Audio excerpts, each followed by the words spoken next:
तो दोस्तों रिसेंटली ही मैंने कांतारा मूवी रीवॉच की है एंड आज की इस वीडियो में मैं आपको इस मूवी की कहानी को एक्सप्लेन करूंगा एंड साथ ही इसकी कुछ हिडन डिटेल्स पे भी बात करूंगा।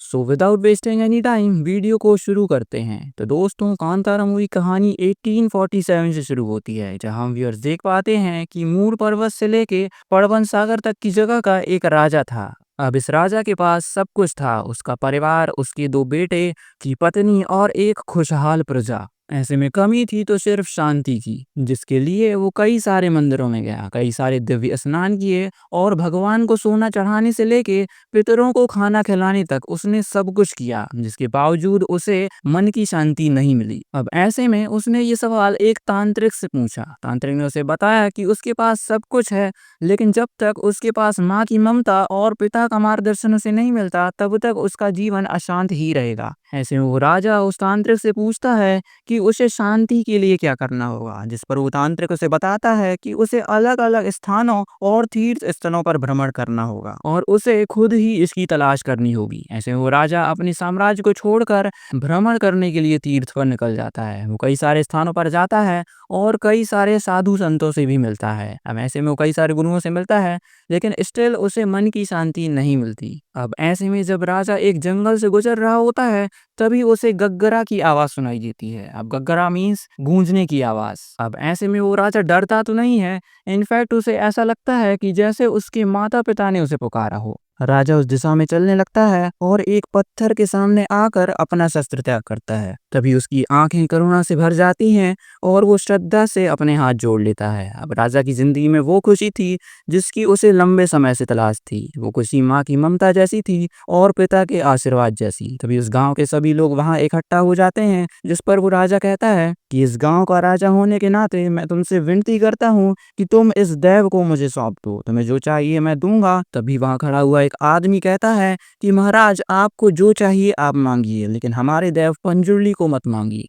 एंड तभी एक आदमी के अंदर एक दैवी शक्ति प्रवेश करती है। ऐसे में वो देव राजा से कहता है कि मैं तेरे साथ आता, लेकिन मैं इस गांव का पंजुर्ली हूँ, अगर मैं तुझे सुख शांति दूं तो तू बदले में गांव वालों को क्या देगा। जिस पर वो राजा कहता है कि पंजुर्ली आपको जो चाहिए मैं दूंगा। ऐसे में देव जोर से चीखते हैं और कहते हैं कि मेरी आवाज जितनी दूर तक गई है उतनी जगह तुझे गांव वालों को देनी होगी। एंड पंजुर्ली उसे वार्न करते हैं कि अगर उससे कोई गलती हुई तो मैं तो तुम्हें माफ कर दूंगा, लेकिन क्षेत्रपाल उग्र रूप गुलिका मेरे साथ है और वो तुम्हें माफ नहीं करेगा। तो बस उसी दिन से गांव वालों की दैव मिले राजा को और राजा की जमीन मिली गांव के लोगों को। तो दोस्तों इससे पहले कि मैं इस मूवी की कहानी को एक्सप्लेन करूं, मैं आप सभी को बता देता हूं कि पंजुर्ली और गुलिका कौन है। तो दोस्तों पंजुर्ली एक डिवाइन स्पिरिट है जिसे पीस और प्रॉस्पेरिटी का प्रतीक माना जाता है। वहीं दूसरी तरफ गुलिका जस्टिस यानी न्याय का प्रतीक है। अब ज्यादातर इन देव की पूजा एक साथ ही की जाती है। एक दंत कथा के अनुसार कैलाश पर्वत पर शिव और पार्वती के बगीचे में एक जंगली सुअर की मृत्यु हो जाती है। उसका बच्चा अकेला रह जाता है। ऐसे में देवी पार्वती उसे गोद लेती हैं, उसे पाल पोस कर बड़ा करती हैं,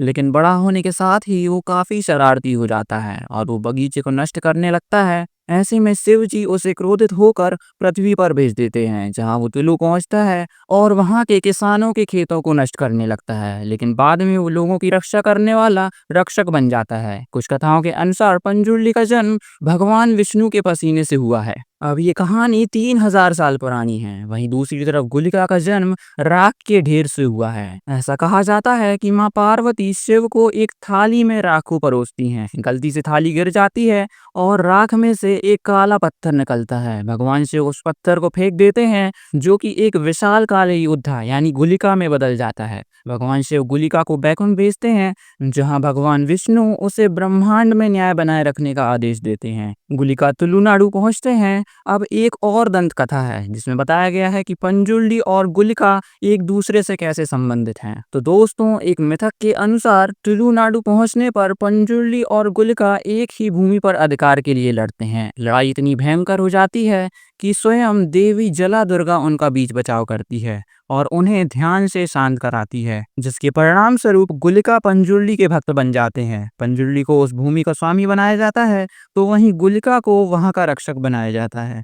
अब ये कहानी दक्षिण भारत के कर्नाटका में बहुत मशहूर है। कर्नाटका के तुलुनाडु में हर साल नवंबर से लेके मई जून तक भूताकोला, जो कि एक रिचुअल वॉरशिप है, परफॉर्म किया जाता है, जहां एक व्यक्ति कुछ खास किस्म के ट्रेडिशनल कपड़े पहनकर एक फोक डांस परफॉर्म करता है। ऐसा माना जाता है कि देव की डिवाइन स्पिरिट उस नर्तक के शरीर में प्रविष्ट होती है और लोगों से कम्युनिकेट करती है, और इसी के साथ ही वो लोगों की समस्या का भी समाधान करती है, लोगों को ब्लेसिंग्स देती है, और यदि कोई आदमी गलती करता है तो उसे दंड भी देती है। तो दोस्तों, ये थी पंजुर्ली और गुलिका की पूरी कहानी। अब इससे आगे की जो कहानी है वो मैं आपको सेकंड पार्ट में एक्सप्लेन करूंगा, तो इसके लिए चैनल को सब्सक्राइब कर लेना, क्योंकि वीडियो आपको जल्द ही मिल जाएगा। सो वेल, मिलते हैं इस वीडियो के नेक्स्ट पार्ट में। तब तक के लिए गुड बाय।